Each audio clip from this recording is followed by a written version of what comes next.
Hi everyone! Welcome back to the channel. Dexter here, and today magkakaroon tayo ng unboxing. So first time na mangyayari yung cellphone unboxing dito sa ating channel. At ang ating i-unbox ngayon ay ang Oppo Reno 3. Let's go!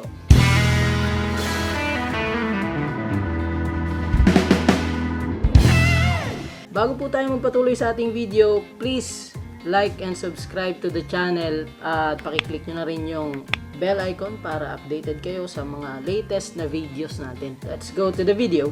So, bago, Oppo Reno 3. Ang ating pong variant na nasa atin ay yung 8128. So, ibig sabihin 8GB of RAM at 128GB of internal storage. So, sana natin. So, kahon lang po siya.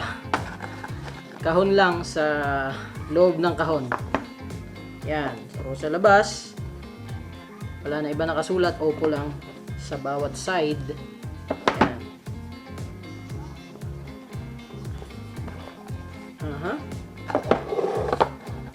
Kahon ulit.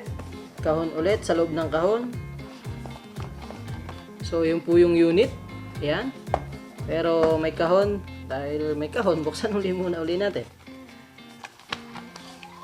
Yun. Nandito po ang ating SIM ejector pin. Yan. Mga paperworks, manuals, warranty cards. Ayan. At mayroon pong jelly case. So, ang jelly case niya po ay clear lang. Yan. So, buti mayroong free na jelly case. Salamat. Opo. Ito na po tayo sa unit. Oops. Ayan, tabi muna natin. Unahin muna natin itong nandito. Merong karton. Ito po, ang USB Type-C. Ayan, ang kapal po niya, no? So, mukhang high quality. At, syempre, headphone. Ayan, headphone. At, ang napakalaking charger. Napakalaking charger. Ito po ay 30 watts. Dahil po ang Oppo Reno 3 ay VOOC Charging 3.0 na. So, ang laki po nito. Kung makikita nyo sa aking kamay. 30 watts charging. So, fast charging siya. Itabi na po natin yan. Yan. Dito na tayo sa mismong unit. So, sabi dyan, Oppo Reno 3 48 megapixel quad cam with 20 times zoom. Tapos 44 megapixel ultra night selfie camera. Ultra clear 108 megapixel image. Woo, 108. 6.4 inches AMOLED screen. So AMOLED po si Oppo Reno 3.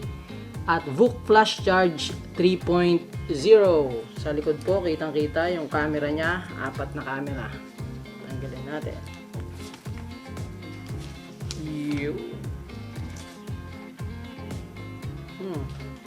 Tanggalin din natin yung sticker. Makikita nyo po. Ayan. Very sexy. 4 na camera. May nakasulat lang na hybrid zoom. Ayan.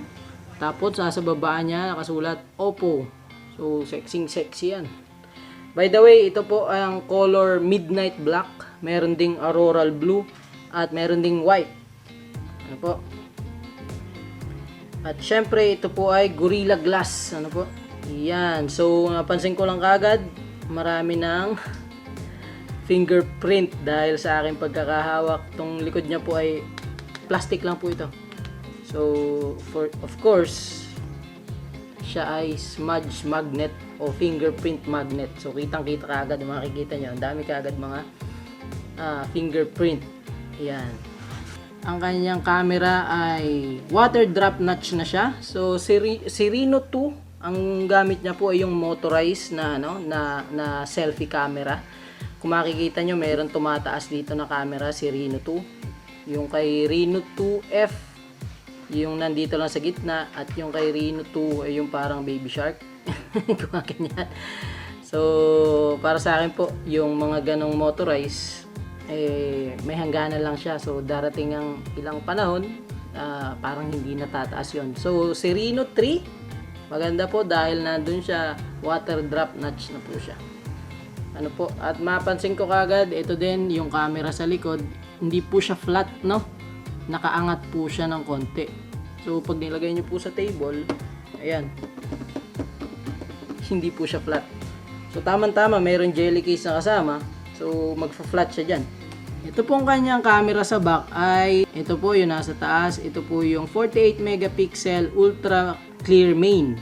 Tapos susunod po yung 13 megapixel telephoto lens, 8 megapixel ultra wide at yung 2 megapixel mono lens. Ano po, sa harap niya po 44 megapixel wide camera. Ayan.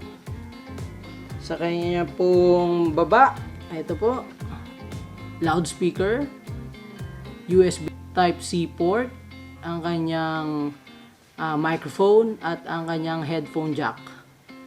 Dito naman po sa bandang kanan yung power button na may color green.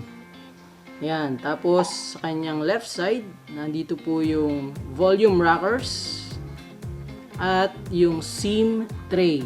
Yan. Ito naman po yung kanyang SIM tray. Yan. Dual nano SIM card slot at micro SD card slot. On po natin. Fingerprint scanner, on screen na po siya. So hindi na siya nandito sa side, yung iba po nandito sa volume rocker, yung iba po nandito sa power button, yung iba naman po nasa likod. Pero dito kay Oppo Reno 3, nandito na po siya sa screen. So on screen siya. Ano po? Ang kanyang speaker ay merong Dolby Atmos. So makikita nyo po yan sa mga sinihan kung nagpupunta kayo dahil ngayon quarantine, sarado mga sinihan. Yung sinihan nilagay na dito sa cellphone nyo. Nandiyan na yung cellphone nyo. Nandiyan na yung sinihan sa cellphone nyo kaya hindi na kayo kailangan pumunta sa sinihan. Kung manonood kayo ng mga video sa YouTube or sa Netflix, tamang-tama po kung hindi kayo gagamit ng ng earphone. Ang ganda pa rin ng sound nyo dahil sa Dolby Atmos. So, meron siyang selections. Pwede kang, may option ka na smart, movie, gaming, or music. So, naka-smart lang po yung kanyang selection. Yan. Kanyang camera naman po ay merong, yan. So, naandyan tayo sa ultra wide angle lens. Tapos, meron siyang up to 5 times digital zoom. At syempre, meron pa rin siyang up to 20 times na zoom. Ayan. Yun. Tapos, pag pumunta ka naman po dito sa more, meron siyang expert or pro. Makikita nyo po ito nasa taas. XHD. Extra HD on. Ito po yung sinasabi kanina na 100 MP na image. Pag ginamit nyo po yan hanggang 108 megapixel. Yan. So kung titignan po natin, kung i-zoom po natin yan, diba, hanggang 108 megapixel. Sa video naman, ito po yung kanina, ultra steady. So kung ikaw ay vlogger or content creator, yan, lagi mong gagamitin yan, ultra steady, para hindi, parang naka-gimbal ka rin pag gumagalaw-galaw ka. So lagi nyo pong gamit na gamit to ng mga content creator.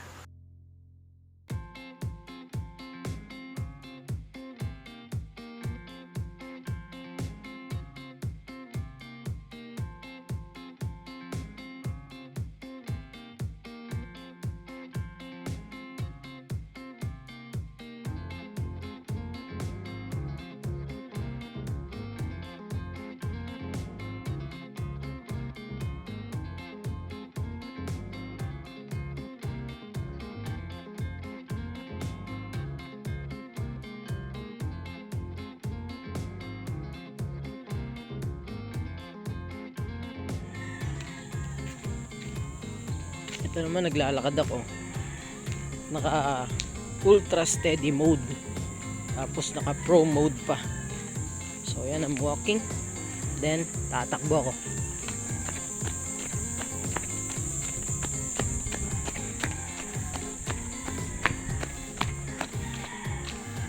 By the way guys, ang processor po nito ay MediaTek Helio P90.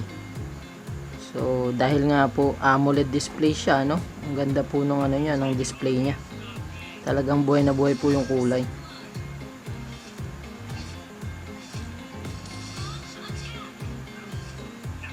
Yun nga lang, tingnan po natin ang settings.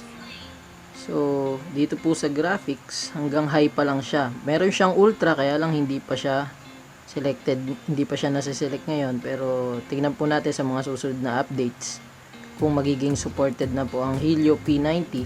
Baka po magamit na natin yung ultra na graphics. So, meron din po siyang HD mode at high FPS. Yan. So, yan lang po siya sa ngayon. Hintayin po natin yung update ng Mobile Legends. Baka maging supported niya na itong Helio P90 para sa ultra high graphics. Dito naman po sa Call of Duty, naka-high, kayang-kaya niya, walang problema.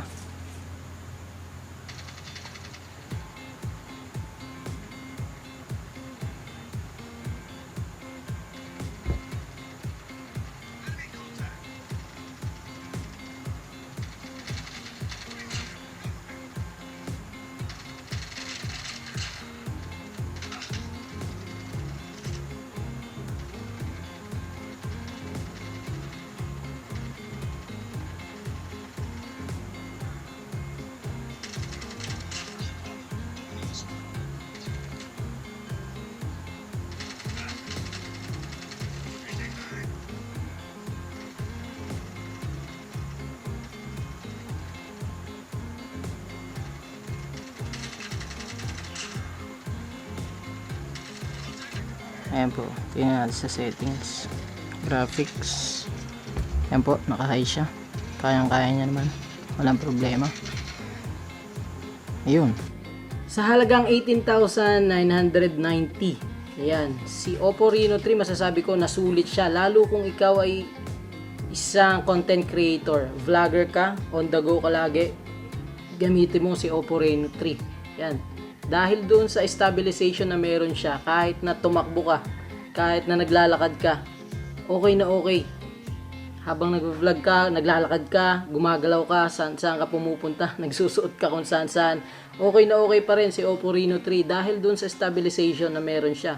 So, sa gaming naman, hindi siya ganun ka-optimize pa sa mga games, pero masasabi ko, baka magkaroon pa rin ng